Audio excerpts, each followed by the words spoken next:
Искрено се радвам, че днес на този ден сме се събрали толкова усмихнати хора, за да отбележим един от най-хубавите дни в годината – Международния ден на жената. Днес е специален ден. Денят, в който всички мъже официално си спомнят колко са важни жените и колко е добре човек да не забравя това и през останалите 364 дни от годината. Защото, нека си признаем честно, жените са двигателят на света.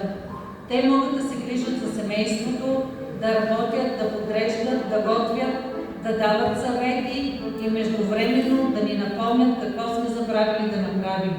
А мъжете?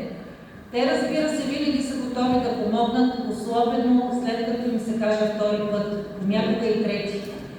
Но истината е, че за всяко щастливо семейство, за всяка топла къща и за всяка хубава трапеза стои една силна, добра и търпелива жена.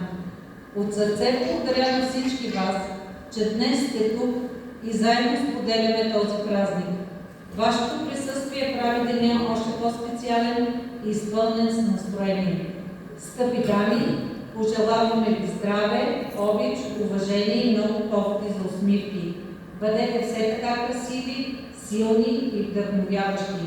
А на мъжете ще пожелая само едно – да слушат внимателно, да помагат повече и най-вече да не чакат следващия 8 март, за да подарят цвете. Честит празник на всички жени! Нека днешния ден бъде изпълнен с усмивки, добро настроение и приятни моменти. Благодаря ви и ви пожелавам весел празник. Давам дума на момента.